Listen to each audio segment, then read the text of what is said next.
If someone can control your reaction, they own you. Read that again. If a single word, a smirk, a delayed reply, or a raised voice can shift your emotional state, you are not powerful. You are programmable, and weak men are programmable. Here's what weak men always do when disrespected. They react immediately, emotionally, predictably. They defend, they explain, they overtalk, they try to win the moment, and in doing that, they lose the frame. The first mistake weak men make when disrespected is this: they treat disrespect like an emergency. It's not. It's a test. Disrespect is rarely about the words.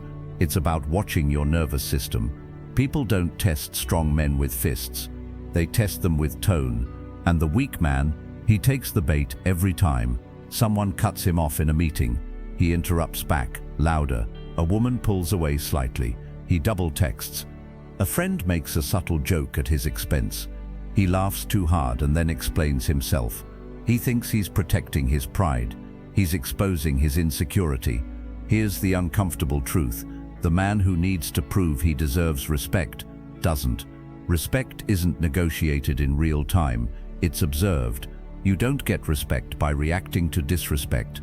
You get it by remaining unaffected by it. That's the difference between emotional children and disciplined men. Marcus Aurelius wrote, "Choose not to be harmed, and you won't feel harmed." Most men read that and think it's poetic. It's not. It's a power move. When someone disrespects you and you instantly react, you confirm something dangerous. You are emotionally accessible. Accessible men are controllable men. Controllable men are low-status men. The moment you rush to correct someone's tone, you just accepted their authority. Weak men always try to correct in the moment. "Why are you talking to me like that?" "Don't disrespect me." "Say that again." They escalate because their ego feels threatened. Strong men don't escalate. They observe. They slow down. They let silence do the violence, because silence makes people uncomfortable. And the man who can weaponize silence controls the room. A weak man feels disrespected when a woman takes longer to reply. So what does he do? He sends another message, then another, then something casual to seem unfazed. He thinks he's maintaining connection. He's signaling fear of loss. Disrespect from a woman isn't her words. It's your reaction to her indifference. When you chase after perceived disrespect, you're saying, "My stability depends on your validation." That's weakness. Epictetus said, "If someone succeeds in provoking you, realize that your mind is complicit." Complicit. That means you participated in your own loss of control. Weak men believe disrespect causes their reaction. Strong men know their reaction is a choice. That's discipline, not gym discipline, nervous system discipline. The man who gets loud when disrespected is not feared. He's studied, because emotional explosions give data. When you flare up, people learn your triggers. They learn how to move you. They learn how to manipulate you. The calm man, he gives nothing, and what gives nothing cannot be controlled. Your boss dismisses your idea in front of others. Weak man reaction, he defends immediately. He speaks faster. His tone tightens. He tries to recover status. Strong man reaction, he listens, he nods, he says, "Noted," and he improves the idea privately. Or he leaves, because true power is the ability to walk away without theatrics. The weak man needs the room to validate him. The strong man builds leverage silently. Seneca warned, "The greatest remedy for anger is delay." Delay is dominance. When someone disrespects you, the first 3 seconds decide your status. React fast, you lose. Pause, you rise. Because the pause signals this: I am not moved. And if you are not moved, you cannot be controlled. Weak men confuse aggression with strength. Strength is control. Aggression is leakage. The man who pounds the table in an argument is not strong. He's overwhelmed. The man who lowers his voice when challenged, that's pressure. And pressure commands space. Sometimes disrespect is intentional. Sometimes it's a probe. High-status individuals test for emotional stability. If you crumble under minor disrespect, why would anyone trust you with responsibility, with leadership, with loyalty? Your emotional reactions advertise your ceiling. Picture this. You're in a social gathering. Someone makes a subtle dig at your income. Weak man laughs awkwardly and over-explains his situation. Strong man smirks and changes the subject because he doesn't need the room's approval, and that non-need creates gravity. People respect gravity. They don't respect volatility. The need to be respected immediately is the loudest form of insecurity. Think about it. Truly powerful men don't demand respect. They assume it, and when someone steps out of line, they don't argue. They adjust access. Access is power. The weak man argues with disrespect. The strong man withdraws attention, and attention is currency. Let's go deeper. Why do weak men react? Because they tie their identity to external perception. If someone disrespects them, it feels like a threat to identity. But identity built on other people's opinions is fragile. Real identity is internal hierarchy. You know your value, so no one's temporary tone can shake it. Marcus Aurelius again, you have power over your mind, not outside events. Most men memorize that quote.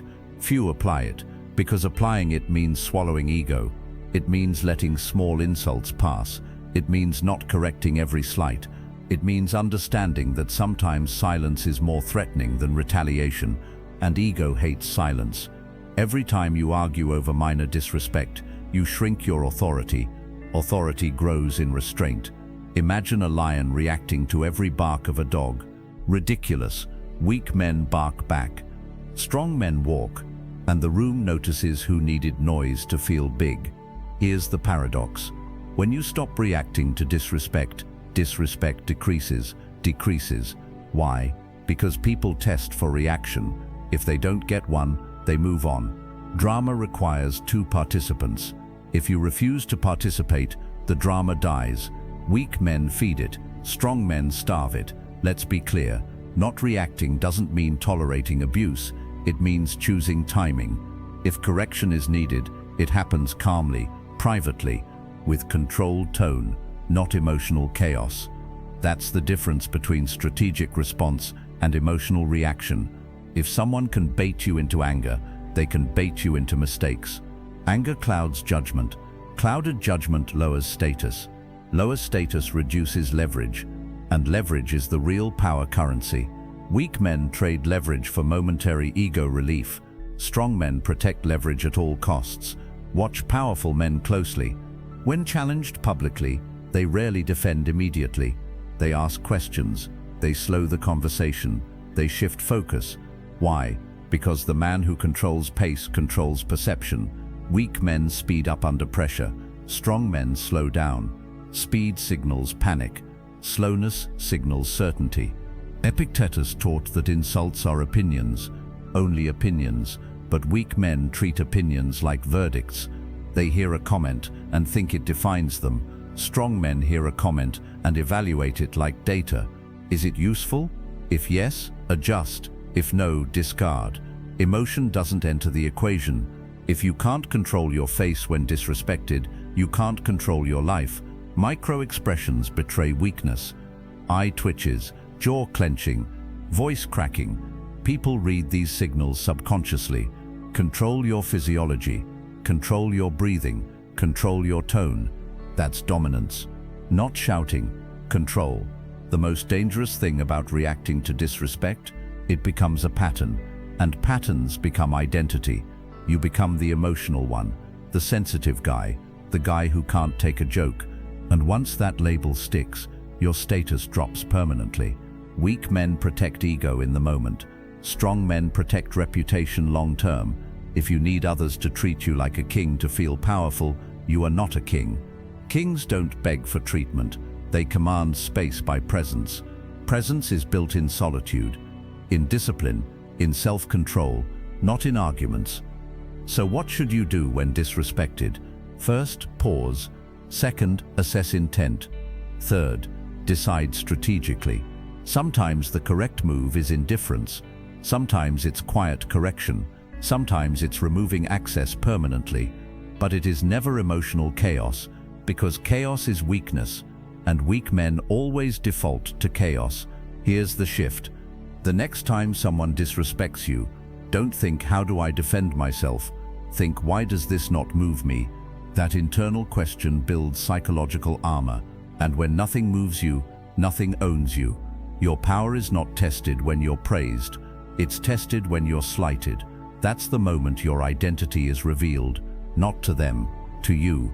Are you reactive, or are you sovereign? Because sovereignty begins with emotional discipline, and emotional discipline begins with swallowing ego. Weak men explode, explain, and chase. Strong men observe, decide, and withdraw. Weak men need the room. Strong men need control. Weak men react. Strong men respond, or don't. If you want respect, stop demanding it in the moment. Build the kind of internal control that makes disrespect irrelevant, because the man who cannot be provoked cannot be positioned beneath anyone, and the man who cannot be positioned beneath anyone cannot be dominated. If this exposed something uncomfortable in you, good. That discomfort is awareness, and awareness is the beginning of strength. Subscribe if you're ready to become the man who doesn't react, the man who decides.